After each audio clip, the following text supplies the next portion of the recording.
Hello friends, তোমাদেরকে একটা গুরুত্বপূর্ণ খবর দেওয়ার জন্য ভিডিওটা বানাচ্ছি। একটু মন দিয়ে কথাগুলো শুনো।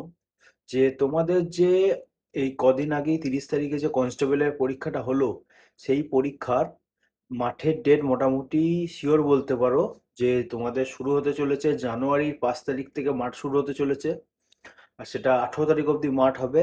যার একটা প্রমাণস্বরূপ তোমাদের নোটিশ আমি আমার পোস্টে পোস্ট করেছি, তোমরা একবার দেখে নিও।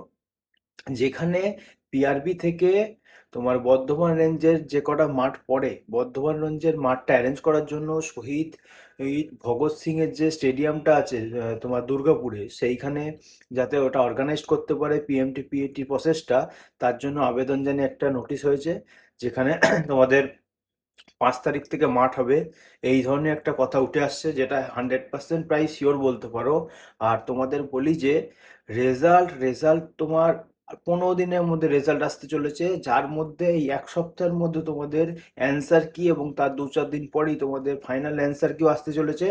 আর বলি তোমাদের যারা যারা তোমরা 40 থেকে 45 ওপর নাম্বার পাচ্ছ, তারা খুব ভালো করে মাঠ শুরু করে দাও।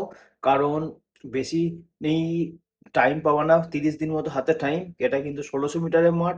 আর 1600 মিটারের মাঠের জন্য একটু ভালোভাবে প্র্যাকটিস না করলে তুমি মাঠ পাস করতে পারবে না। যখন তুমি ডেট জেনে গেছো 5 তারিখ থেকে মাঠ শুরু হচ্ছে, তাই তোমার 100% এফোর্ট দিয়ে তুমি মাঠটা শুরু করো। এবং মাঠটা এমনভাবে প্র্যাকটিস করো যাতে তোমাকে শেষ ভাববা জীবনের এটা আমি শেষ দৌড়াবো সেই দিন। এইভাবে শুরু করো। আর বলি, রেজাল্ট খুব তাড়াতাড়ি আসতে চলেছে, 15 দিনের মধ্যে রেজাল্ট আসতে চলেছে। আর তোমার এই 7 দিনের মধ্যে তোমাদের এর এর তোমার মানে পরীক্ষার অ্যান্সার কি আসতে চলেছে। তোমরা খুব তাড়াতাড়ি রেজাল্ট পেয়ে যাবা। তোমরা প্রস্তুতি নাও পিএমটি পিইটির জন্য। এবং মাঠের ডেট তো তোমরা মোটামুটি জেনেই গেলে, 5 তারিখ থেকে শুরু হতে চলেছে, সেই ভেবেই তোমরা